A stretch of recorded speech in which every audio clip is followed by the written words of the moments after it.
Pred 150 rokmi, presne v tento deň, sa uskutočnili preteky behu pod názvom Choď ako môžeš z Turčianskeho svätého Martina cez Mošovce do Štubňanských Teplíc.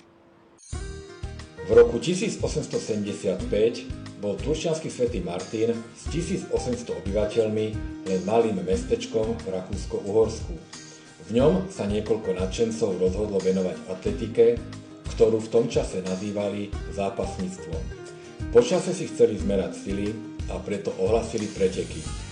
O tejto udalosti informovali Národné noviny v roku 1875 nasledovne. Atletický zápasnícky klub utvoruje sa v Turčianskom svätom Martine. Prvý zápas na skúšku podniknú 6 jeho členovia v sobotu dňa 31. tohto mesiaca popoludní pôjdu o závod pešky do Štubňanských Teplíc na Mošovce. Prihlásilo sa 8 pretekárov a každý z nich zaplatil 5 zlatých. Štart bol pred 4 hodinou popoludní. Posudzujúca komisia a s ňou početné obecenstvo vybralo sa o 3/4 po železnici do Štubne, kde očakávala súbežníkov. Trať merala 3,25 rakúsko-uhorskej míle, čo bolo 26 km.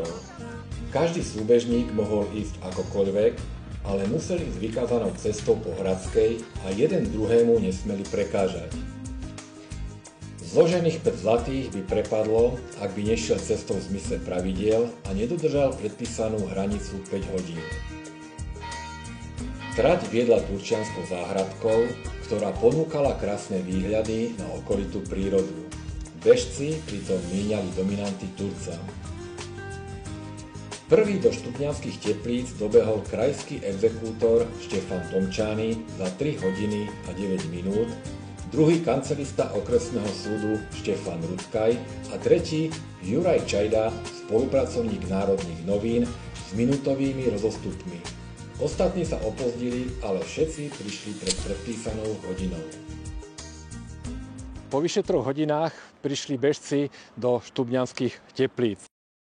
Prví traja dostali aj finančnú odmenu. Prvý 25 zlatých, druhý 15 zlatých a tretí 10 zlatých. Spoločne s posudzujúcou komisiou účastníci behu išli naspäť do Turčianskeho svätého Martina vlakom. Večer sa uskutočnil banket a tieto peniaze, títo účastníci pravdepodobne minuli v hostinci na Kaluži priamo v Turčianskom svätom Martine. Z celej akcie je dôležitá úvodná veta v Národných novinách, podľa ktorej zápasnícky, to je atletický klub, utvoruje sa v Turčianskom svätom Martine, čo znamená, že v tomto mestečku vznikol prvý atletický klub v neskôršie vytvorenej Československej republike.